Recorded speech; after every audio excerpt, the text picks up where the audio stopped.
La noche cubre ya con su negro crespo de la ciudad las calles que cruza la gente con pausada acción. La luz artificial con débil proyección propicia la penumbra que esconde en su sombra venganza y traición. Después de laborar vuelve a su humilde hogar Luis Enrique el plebeyo, el hijo del pueblo, el hombre que supo amar y que sufriendo está esa infamante ley de amar a un aristócrata siendo plebeyo. Trémulo de emoción, dice así en su canción: el amor siendo humano tiene algo de divino. Amar no es un delito porque hasta Dios amó. Y si el cariño es puro y el deseo es sincero, ¿por qué robarme quiere la fe del corazón? Mi sangre aunque plebeya también tiñe de rojo el alma que se anida mi incomparable amor. ¿Vamos bien? Ella de noble cuna y yo humilde plebeyo.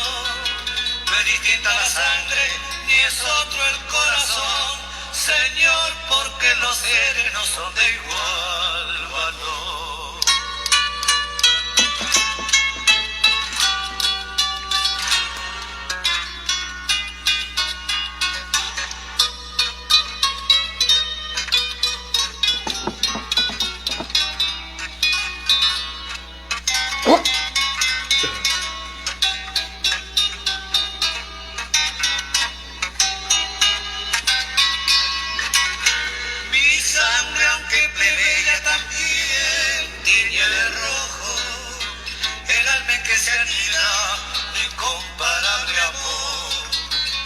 De noble cuna y yo humilde plebeyo.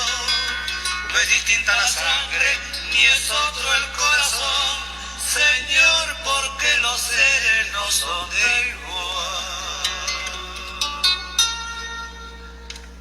valor.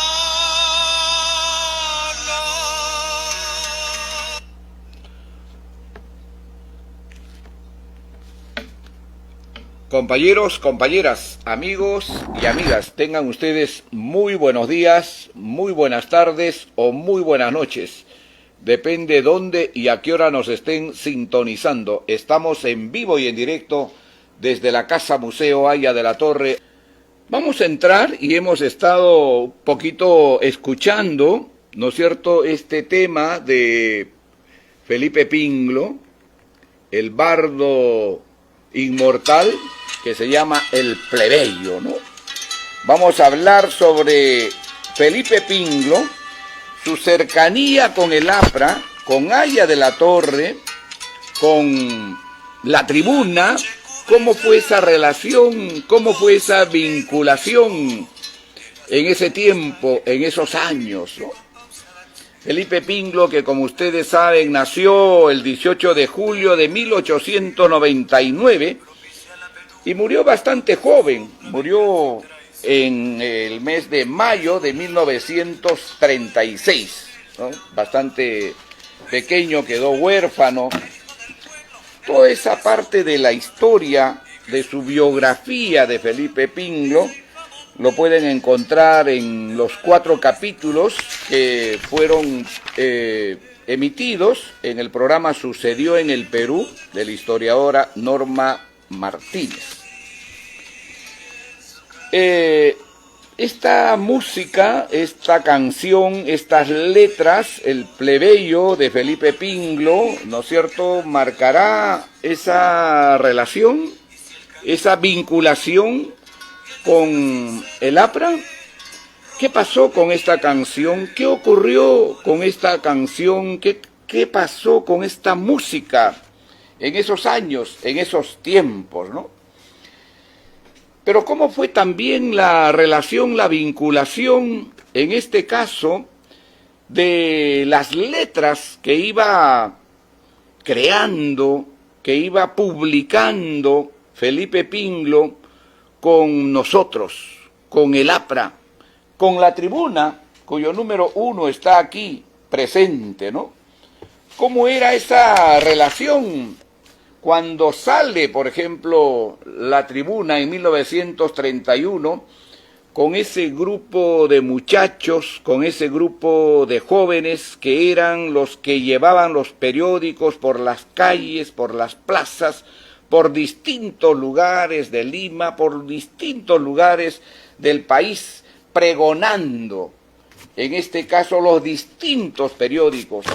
No fue fácil tener una relación, una vinculación con ellos, y por ahí vamos a comenzar a encontrar esa relación, esa ligazón que va a haber de alguna manera con Felipe Pingo, con su música y con su letra, y en este caso con este vals, ¿no es cierto?, no solo el plebeyo, sino el otro que también fue emblemático y prohibido también por la dictadura, llamado el canillita.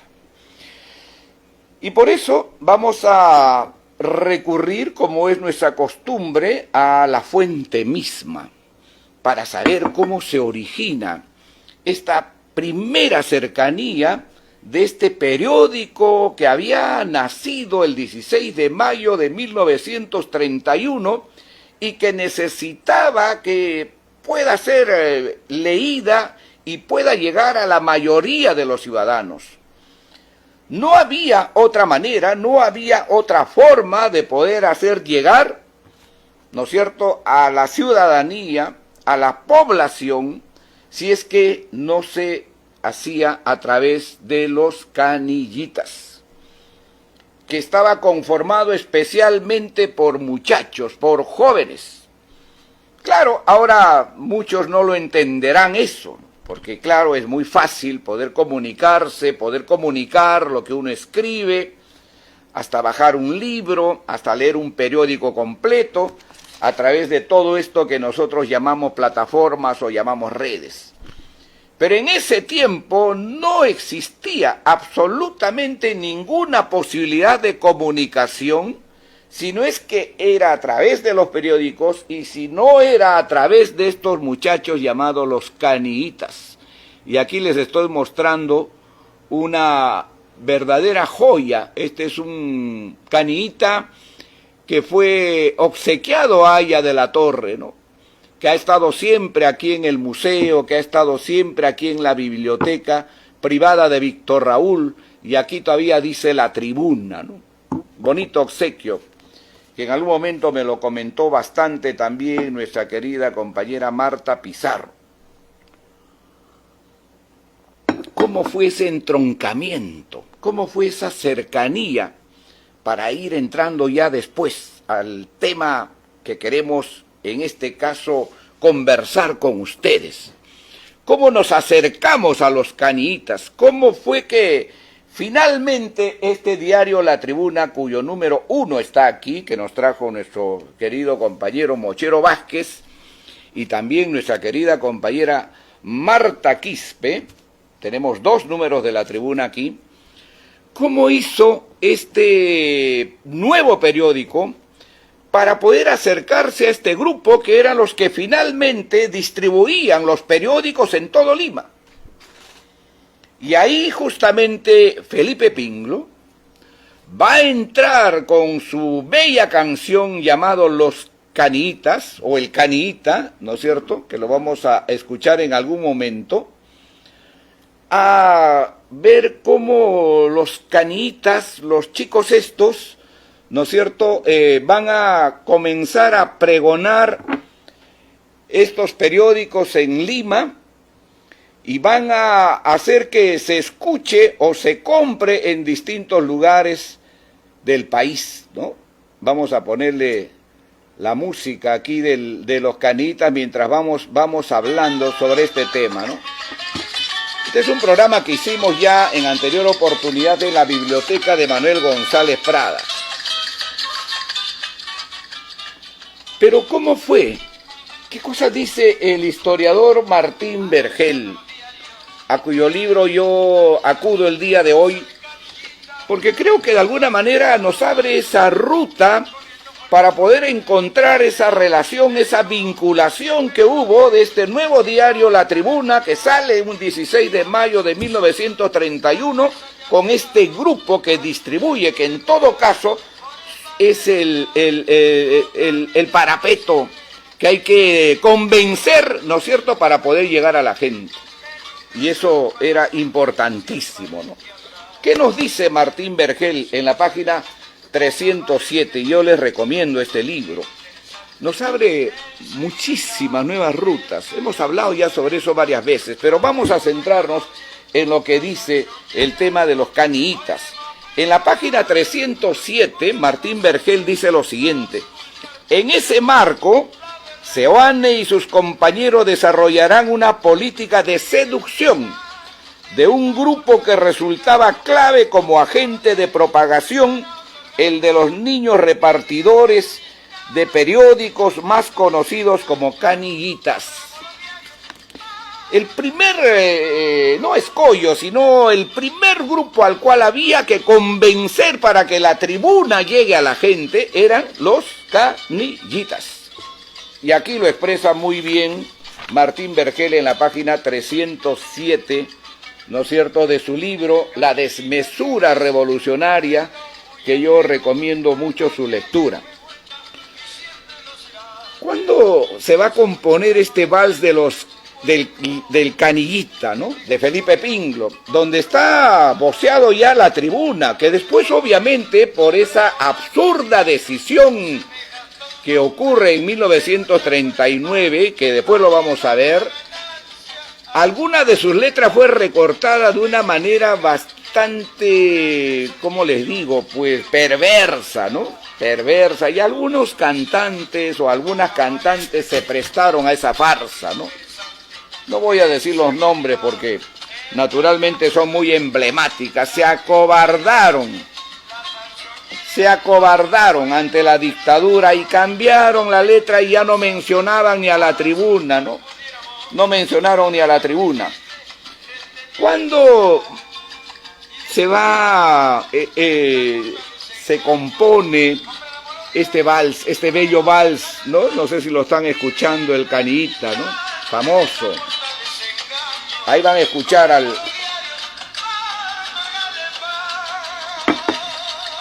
Muy bien. Probablemente haya sido después del año 1931, ¿no? Hay un historiador, ¿no es cierto?, que dice que pudo haber sido en noviembre de 1933. No hay que olvidar que en noviembre de 1933 ya Haya de la Torre había salido de la prisión, estaba ya el general Óscar R. Benavides, estuvimos viviendo las vacaciones democráticas, ¿no es cierto?, como muy bien lo llama nuestro querido compañero Percy Murillo, ¿no es cierto?, las vacaciones democráticas o la primavera democrática. Quizás en ese tiempo se compone este vals Los Canillitas, ¿no?, donde se emula a este grupo de jóvenes, de niños en muchos casos, ¿no es cierto?, y que son los que pregonan, que son los que llevan hacia la gente los periódicos. Y por cierto, la lucha que sostenía el APRA en ese tiempo contra los grupos poderosos que encabezaba especialmente el diario El Comercio era muy poderoso, muy poderoso. De manera que esas circunstancias hace también que en algún momento hubiera alguna desaveniencia inicialmente con los canillitas. No siempre fue la mejor relación con ellos en sus inicios. No siempre fue la mejor relación. Fue un nacimiento bastante complicado, primero bastante difícil. Y eso está expresado también en el libro La historia del APRA, de Percy Murillo, en el libro de Roy Soto Rivera, en el de Víctor Raúl, que hay que tomarlo siempre en cuenta, y también en este libro, La desmesura revolucionaria de Martín Vergel. De manera que estos grupos poderosos con los cuales el Lapra se enfrentaba en ese tiempo, hizo todo lo posible para que estos niños, para que estos jóvenes pudieran enfrentarse a este diario que nacía en ese tiempo, para que boicotearan sus ventas, para que no fuera posible que este medio de comunicación impreso llegue a la gente. Y entonces Percy Murillo, en la historia del Lapra, dice lo siguiente, ¿no? Acá está su libro de Percy Murillo, en la página, acá se los voy a dar, en la página 98, ¿no? ¿Qué cosa nos dice Percy Murillo? Por librar este tipo de campañas, se acosó a la tribuna por todos los flancos con la finalidad de silenciarla. Primero se utilizó a los caniitas para boicotear la venta del diario. O sea, el primer obstáculo que tuvimos que vencer, en el buen sentido de la palabra, fue convencer a los caniitas, a estos jóvenes, a estos casi niños, que fueran capaces de llevar hacia adelante, ¿no es cierto?, la distribución y la venta del diario La Tribuna. Se llegó a tal extremo que frente a la hostilidad manifiesta de estos, o sea, de los caniitas, fue preciso apelar al convencimiento en todas las formas imaginables. En una ocasión, el propio Soane tuvo que enfrentarse con los puños a un moreno que había sido campeón de box, logrando persuadirlo y convertirlo en un resuelto propagandista del diario. Se llegó a ese extremo, porque yo me imagino cómo era en este caso la riña, cómo era el pleito con el grupo que estaba naturalmente en ese momento muy vinculado a estos grandes periódicos, entre comillas. Y emergía entonces un diario popular, un diario del pueblo, que como ustedes saben fue fundado por Manuel Seoane en la dirección y Luis Alberto Sánchez en la subdirección, y no querían permitir que fuera vendido, que fuera a llegar a la gente. Y ese fue el primer obstáculo que había que vencer, cómo hacer que La Tribuna fuera vendida, fuera distribuida, ¿no es cierto?, por este grupo tan importante llamado los caniitas. Y eso es un poco también lo que va recogiendo Felipe Pinglo en este su vals tan hermoso, ¿no es cierto?, que se llama El Caniita, ¿no? Que hay que escucharlo, hay que escuchar la letra del Caniita, ahí está en el YouTube, ustedes lo pueden buscar ahí, ¿no? De manera que eso es importantísimo, ¿no? ¿Qué más dice Martín Vergel, por ejemplo, sobre este tema? ¿No? Martín Vergel, en la página 309, va a narrar la manera, la forma como los caniitas finalmente acceden, ¿no es cierto?, a que el diario La Tribuna pueda ser voceado, pueda ser distribuido, pueda ser vendido por ellos, ¿no? Y recurre, en este caso, Martín Vergel, en la página 309, lo que Manuel Solano, un gran periodista aprista, a quien yo tuve el privilegio de conocer en los años 70, escribió en La Tribuna en 1971, a propósito del homenaje, ¿no es cierto?, al nuevo aniversario del diario La Tribuna, que como ustedes saben se fundó un 16 de mayo de 1931. Martín Vergel escribe lo siguiente en la página 309. Cuando recién apareció La Tribuna, los caniitas eran nuestros más grandes enemigos. Está narrando, o está mejor recogiendo, lo que narra Manuel Solano en lo que él escribió en el homenaje a La Tribuna en 1961.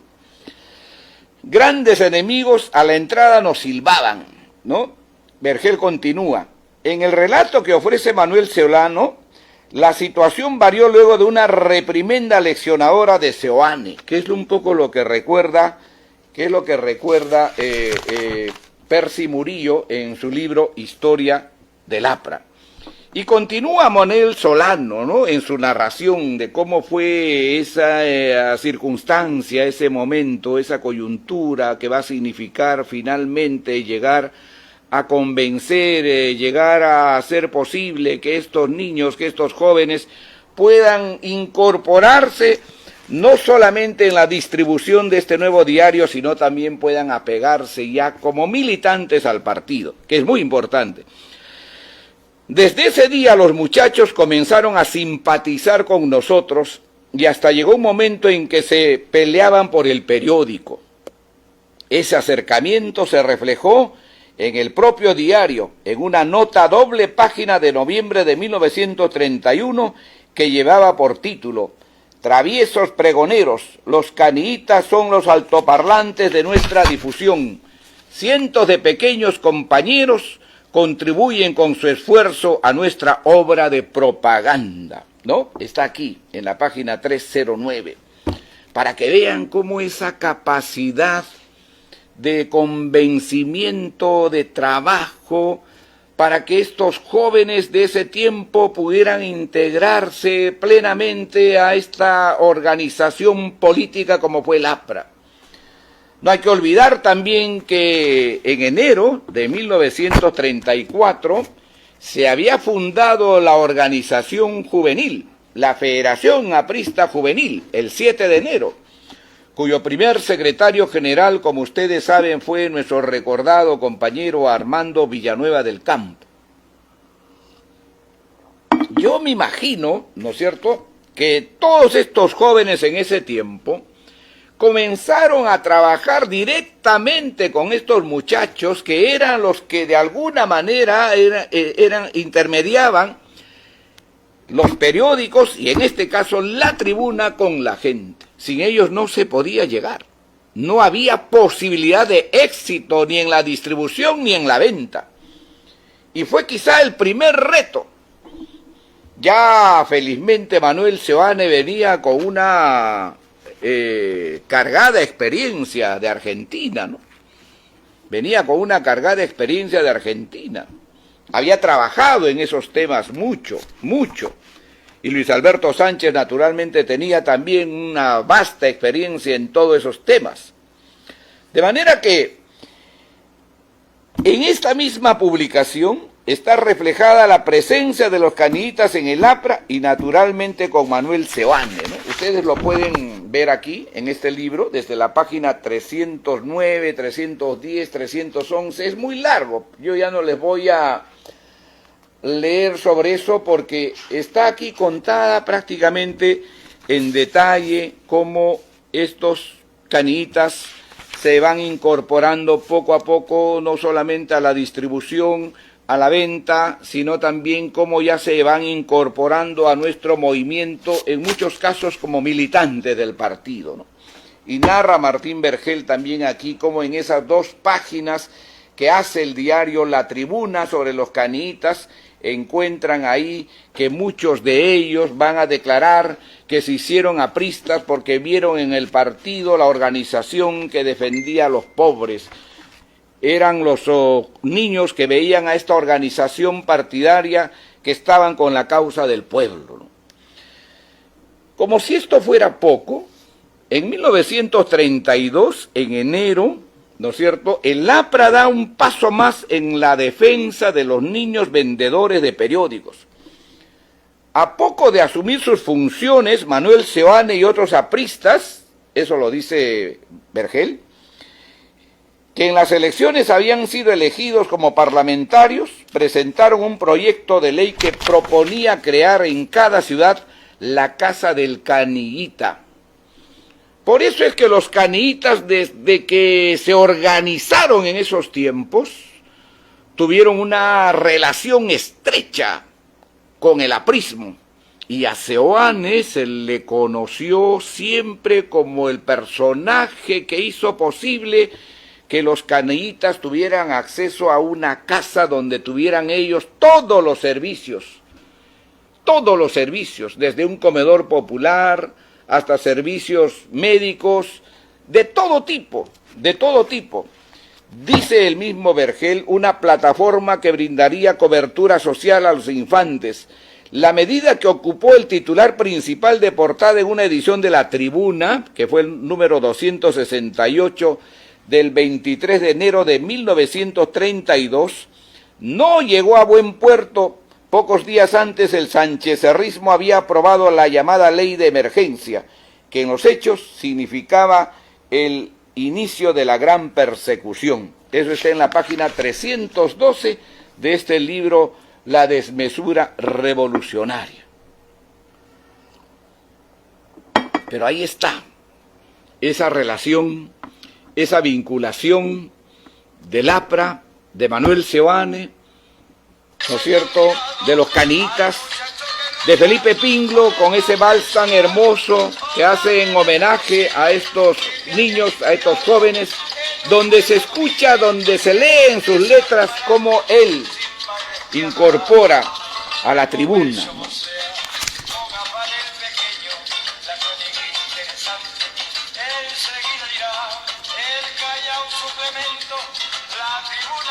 La Tribuna y la Noche, escúchenlo bien, ¿no? Es de Felipe Pingle, ¿no? Ahora, ¿dónde vamos a encontrar un primer atisbo, una primera relación de Felipe Pingle con el APRA, con Aya de la Torre? Mucho se ha escrito o mucho se ha dicho, ¿no es cierto?, que de alguna manera Felipe Pingle tuvo una relación estrecha con el APRA, con Aya de la Torre. ¿Qué nos dicen algunas fuentes? Algunos historiadores manifiestan que definitivamente no hubo una relación, digamos, tan cercana, ¿no? Y puede ser, porque no hay nada que indique que hubiera podido haber una, digamos, una relación documentada, ¿no? No existe. No he visto yo por lo menos una fotografía. En algún momento, algunos historiadores, especialmente comunistas, quisieron ligarlo a Felipe Pingle, a Mariátegui, ¿no? No olvidemos que Mariátegui muere en abril de 1930. Y los grandes temas de Pingle se van a producir a partir de 1931. Pingle tiene más de 100 canciones escritas. Como yo escuchaba o leía a algún historiador, muchas de ellas todavía no tienen música. Pero ahí están las letras. Muchas de ellas no tienen música. No hubo ni siquiera ningún atisbo de que pudiera decir, ¿no es cierto?, que Pingle hubiera tenido alguna relación con Mariátegui, ¿no? No existe, no hay forma de probar eso. Nosotros tenemos forma de probar que hubo acercamiento, que hubo cercanía con el APRA, con Manuel Seoane, con Aya de la Torre. Bueno, acá está la primera fuente, la primera prueba, que es fehaciente, que es dura en el sentido de que está esa fuente principal y es justamente este vals primero, ¿no es cierto?, el Canillita, donde se recoge a la tribuna. Pingle, el bardo inmortal, recogía también la protesta social, recogía también en sus letras el sufrimiento de la gente. Sus letras están cargadas de ese tipo de poesía, de cuestionamiento a la sociedad, de esa carga que en ese tiempo el aprismo lo levantaba en alto como bandera. Y el único movimiento a partir de 1931 que emerge con fuerza, con esa decisión, con ese coraje para luchar en beneficio de la gente fue el APRA.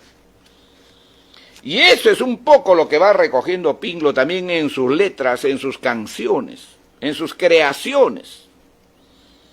Y hay una, digamos, una pista que a mí siempre me ha llamado la atención, porque créanme, es la primera vez que yo leí un texto que imantaba directamente a Pinglo con el APRA, ¿no? Y hay que reconocerlo, está aquí en este libro de Martín Vergel, en la página 308, que yo he apuntado el texto para no estar buscando, a veces se me pierde y tengo ese tipo de problemas. No siempre la vista está tan bien que digamos. ¿Qué cosa nos dice Martín Vergel de esa cercanía de Pinglo con Haya de la Torre y con el APRA, ¿no? En la página 308 dice: dentro de la llamada canción criolla, género popular por excelencia en el Perú, se recortó una tendencia que se dedicó a retratar diversas situaciones de injusticia social, que adquirieron proyección sobre todo a la luz de crisis políticas y económicas, como la que característicamente se abrió hacia 1930. Su más reconocido cultor fue el mítico compositor Felipe Pinglo,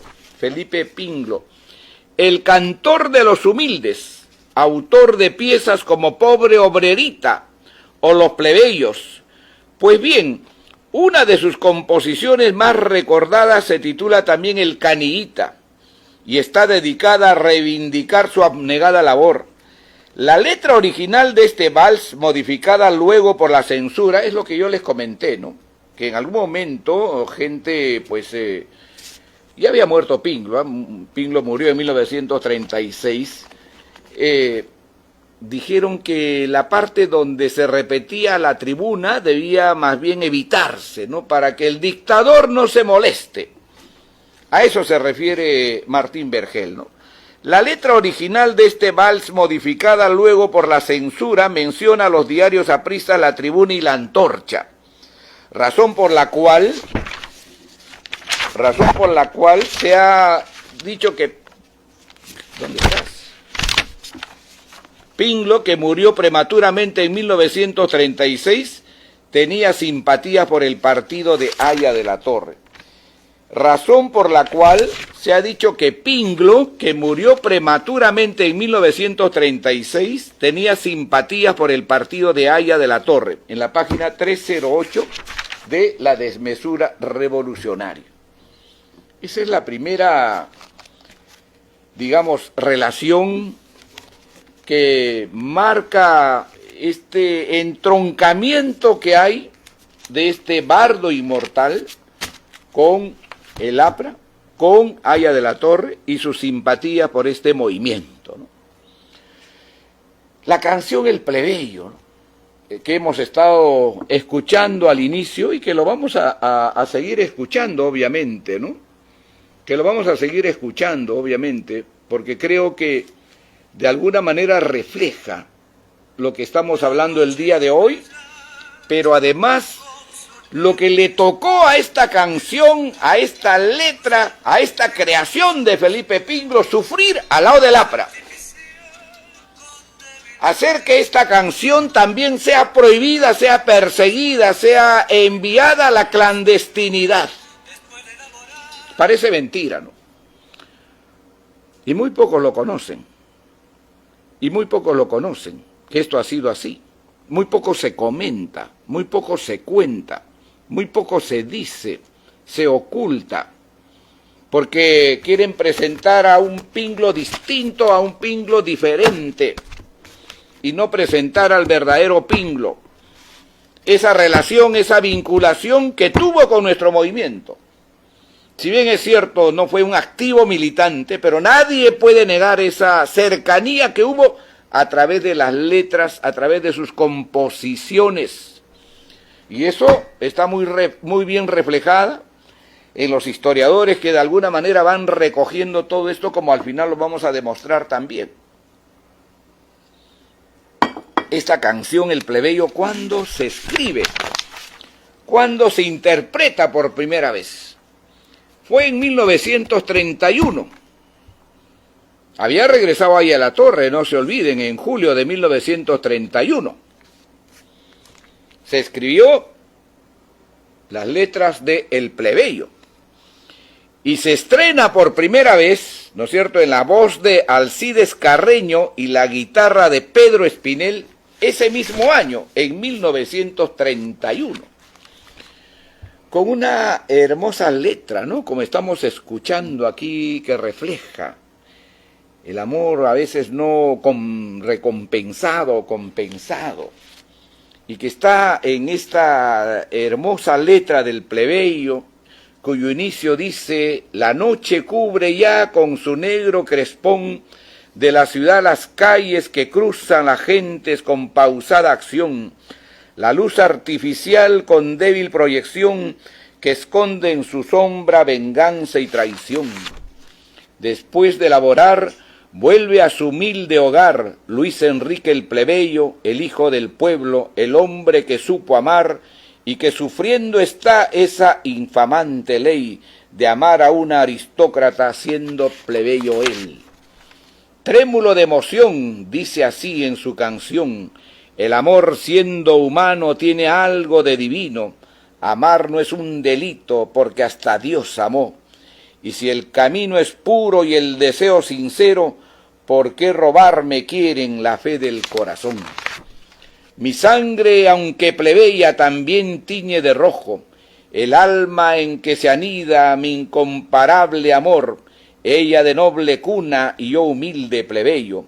No es distinta la sangre ni es otro el corazón, Señor, ¿por qué los seres no son de igual valor? Y siguen las letras, ¿no?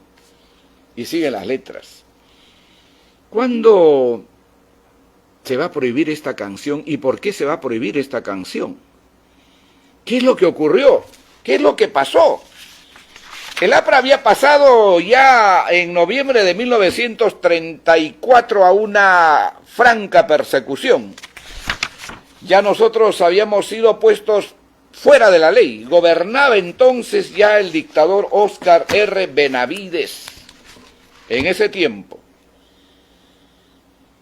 Estas canciones, junto a otras, como lo vamos a ver, fue prácticamente junto al APRA puesta fuera de la ley y prohibida para que el pueblo la escuche en las radios en ese tiempo. Ustedes se pueden imaginar cómo el gobierno dictatorial le tuvo miedo a estas letras, porque además ahí acusaban, ¿no es cierto?, que no había sido Pinglo el que había compuesto esa canción, sino la letra le pertenecía a Aya de la Torre. Miren pues las cosas que decían, ¿no?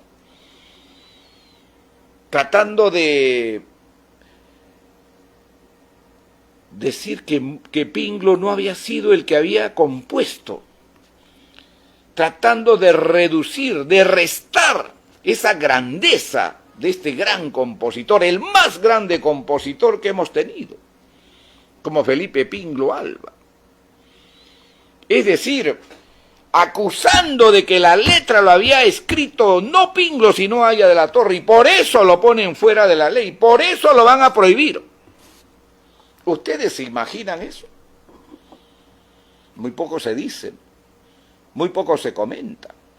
Los historiadores a veces no lo cuentan, no lo dicen, o no lo quieren decir.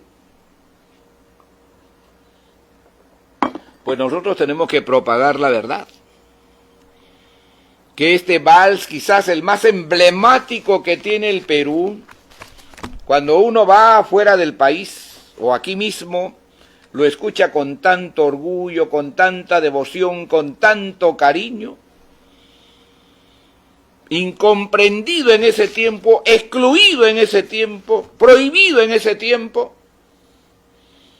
¿Alguien se puede imaginar eso? Es inaudito. Es inaudito. Una orden del gobierno dictatorial de Benavides, ¿no es cierto?, hizo que las radios, que las emisoras en ese tiempo no propagaran esta canción. Se prohibió esta canción porque dijeron que era una canción en el fondo aprista y que la letra no la había compuesto Pinglo sino Aya de la Torre. Torpeza, ¿no? Torpeza. Muy tibiamente por ahí ustedes encontrarán una narración de ese tipo, ya casi al final de algún programa que he visto sobre la vida y la obra de Felipe Pingle. Van a encontrar ahí tibiamente, ya cuando al final dice, y lo prohibieron porque, bueno, dijeron que la letra la había escrito ahí en la torre y punto, pero no cuentan, no narran, no dicen ese apego que hay de estas letras y de otras, ¿no es cierto?, de Felipe Pingle con este movimiento que insurgió con fuerza, con decisión, con vehemencia, con las banderas en alto, como lo hemos visto hoy, el tema del voto femenino, que no cae del cielo, que no es una bendición, que no vino porque al dictador Odría se le ocurrió en 1952, sino que es producto de toda una lucha, de un esfuerzo, de mujeres apristas que entregaron su vida, su heroísmo, para que esto se haga realidad. Y permítanme por eso leer algunas líneas de un escritor, de un investigador, de un poeta que se llama Darío Mejía. Y el título de ese artículo es El día que vetaron el plebeyo. El día que vetaron el plebeyo. Y él sí recoge por qué vetaron el plebeyo. Lo que otros ocultan, lo que otros no lo cuentan. Lo que otros saltan, ¿cómo se puede decir? Un salto de garrocha. Igual que el tema de Mariátegui, ¿no? Como los comunistas pretendieron ocultar durante tanto tiempo. Y entonces hacían creer y hacen creer todavía en sus clases que ellos tienen, en esas universidades, ¿no es cierto?, hacen creer que a Mariátegui no le quedaba otro camino de aceptar esa beca porque si no se iba preso, ¿no? Lo que no dicen, lo que no cuentan es que Mariátegui fue un abanderado, un asalariado del gobierno de Leguía y lo mandaron allá como propagandista del gobierno de Leguía. Eso no lo cuentan, eso no lo dicen. El mismo Basadre oculta esa parte, ¿no? Y lo edulcora de una manera que hace creer a la gente, pues que eso es, claro, lo dice Basadre, ¿no? Pero las fuentes, los documentos, dicen otra cosa. Y eso está plenamente demostrado. Estuvimos aquí con el investigador Wilfredo Chino Villegas, que ha demostrado eso, y también el historiador Nelson Vázquez, ¿no?, joven aprista, que ha estudiado con mucha profundidad ese tema. Pero ¿qué nos dice Darío Mejía el día que vetaron el plebeyo? En el mes de abril del 2008, cuando me encontraba en Lima, pude ver en un canal de televisión la última parte de la entrevista que le hacía el doctor Marco Aurelio de Negri a Óscar Avilés, logrando escuchar lo que ambos conversaban sobre algunas canciones de Felipe Pingle que durante un tiempo fueron prohibidas de que se pasen en las radios peruanas. Ello no solo es desconocido por muchos, sino que resulta inconcebible que al mejor compositor de música criolla que el Perú haya tenido hasta el momento se le vetara en las radios de su propio país, por lo que, pienso, es bueno que el pueblo esté consciente de este atropello hacia nuestra música popular para que no vuelva a suceder otra afrenta similar con alguno de nuestros compositores. El veto a Pingle era un secreto a voces llenas que, si bien no se dio a conocer públicamente, en su época este fue ordenado por el gobierno de entonces, que era el mariscal Óscar R. Benavides, no lo olviden. No solo la obra del bardo inmortal, sino que también la obra de otra gran figura de nuestro criollismo, Pedro Espinel, que fue uno de los que interpretó el plebeyo, no se olvide. Quien también sufrió el veto aquel. Al menos el maestro Pingle ya había fallecido, ¿no? El veto se produce en 1939 en plena persecución al APRA. Pingle falleció, no se olviden, en mayo de 1936, bastante joven, ¿eh? Él nació en 1899 y murió en 1936, o sea, tenía 37 años, ¿no? 37 años.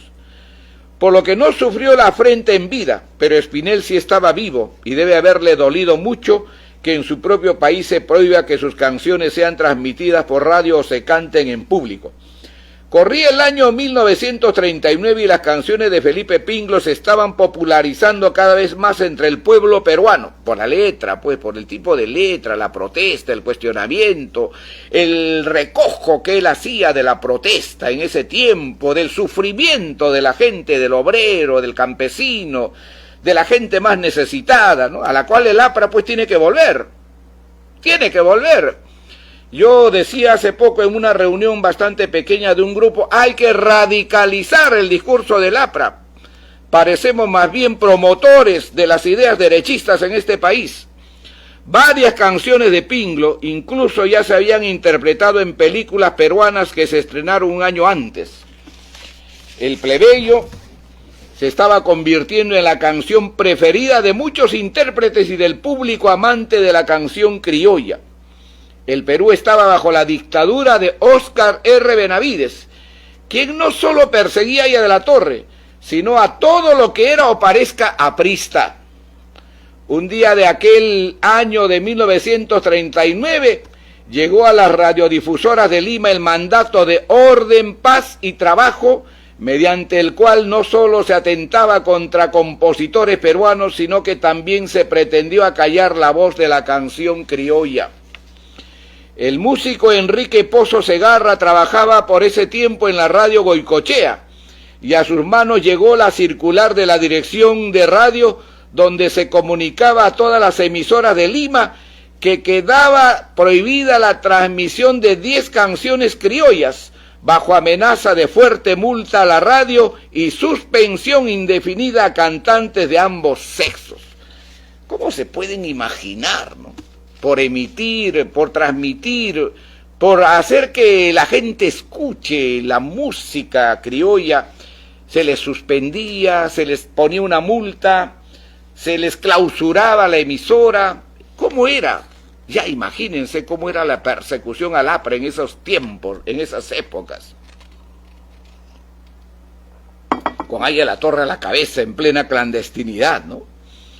Según cuenta Pozo Segarra en un artículo publicado en el diario La Tribuna de Piura el 30 de abril de 1948 y posteriormente en un libro pequeño editado en Lima en 1984, Agravio no reparado a la memoria del inmortal bardo, entre las canciones prohibidas estaban, y acá están las canciones que le prohibieron a Pingle en 1939, El plebeyo, La oración del labriego, Mendicidad, El canillita, el que estamos escuchando, el que hemos escuchado, El huerto de mi amada, tan emblemática, ¿no? Una canción tan hermosa, tan cantada siempre, El tísico, Droga divina, El expósito y Fin de bohemio. Pozo Segarra se acordaba del nombre de 9 canciones solamente. La 10ª canción era Pobre obrerita de Pingle. También él se confunde llamando Droga divina o a Sueños de opio de Pingle. Bueno, esa es otra historia, ¿no?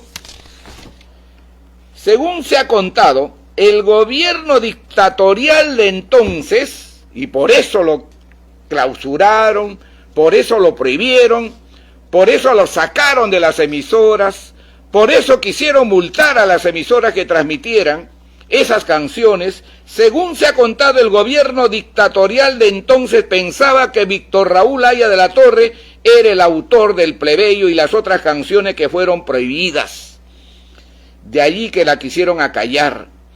Poco tiempo después, Benavides dejaría el poder y aquel mandato mediante el cual se pretendió silenciar a la canción criolla terminó en el tacho de basura, como termina todo aquello que es prohibitivo a la creación, que es prohibitivo a aquello que en este caso estos genios, estos hombres, estos personajes como Felipe Pingle hicieron, ¿no es cierto?, por esta hermosa letra que se llama El plebeyo o El canillita y tantas otras más. Yo he sido parte de la Peña Felipe Pingle, que presidió, estando en vida, mi querido compañero Julio Pizarro. cuya familia todavía continúa ahí en esas actividades, ¿no?, que son tan importantes, tan hermosas, que hemos asistido en varias oportunidades, y de ahí también es parte nuestro gran amigo, nuestro gran compañero, a quien recuerdo siempre, César Campos Rodríguez, ¿no?, que ahora mismo está en Europa al lado de su hijo, pasando unas buenas vacaciones, y desde aquí un saludo muy especial para él. Bueno, eso ha sido todo por hoy, muchas gracias. Creo que de alguna manera hemos transmitido a ustedes esa ligazón, esa relación, esa vinculación que hubo de Lapra, que hubo de Manuel Seoane, que hubo de Aya de la Torre con Felipe Pingle y las canciones de Felipe Pingle con nosotros. La relación de los canitas con la tribuna que está aquí, la historia de ellos, de cómo finalmente fueron, en este caso, engrosados a nuestras filas, ¿no? Una historia realmente para nosotros importantísima, que la llevamos siempre con mucho entusiasmo y que no lo olvidamos jamás. Y nos vamos a despedir naturalmente con esto que para nosotros es emblemático siempre, el plebeyo de Felipe Pingle. Han sido ustedes muy amables, muchas gracias y nos vemos el próximo domingo 18 en vivo y en directo desde la Casa Museo Aya de la Torre. Querido compañero Iván Villar, muchas gracias. Gracias por tu compañía y tu apoyo siempre aquí en la Biblioteca Privada de Víctor Raúl.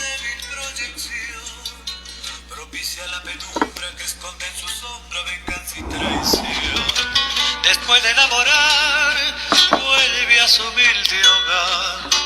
Luis Enrique el plebeyo, el hijo del pueblo, el hombre que supo amar y que sufriendo está esa infamante ley de amar a una aristócrata siendo plebeyo él.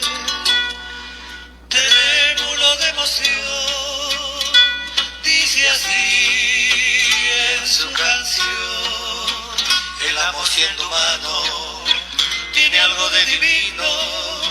Amar no es un delito porque hasta Dios amó. Y si el cariño es puro y el deseo es sincero, ¿por qué robarme quiere la fe del corazón? Mi sangre aunque plebeya también tiña de rojo. Ellos son los morochucos. Hermosa voz de ellos. Ella de noble cuna y yo creo que son los que mejor interpretan a Felipe Pingle en el plebeyo, no creo, no sé, yo no conozco mucho ya de la parte musical, no soy un aficionado a esto, pero es una hermosa música la de los morochucos.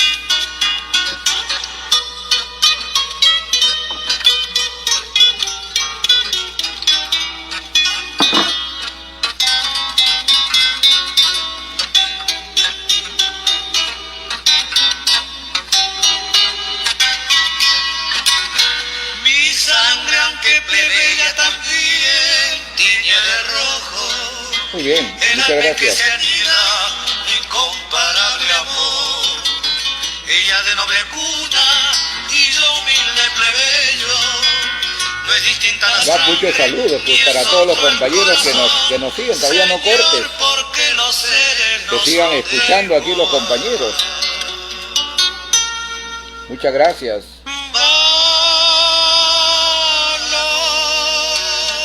Muchas gracias, gracias por todo. Muy bien, muchas gracias, gracias. Nos vemos el próximo domingo. Gracias Iván, gracias.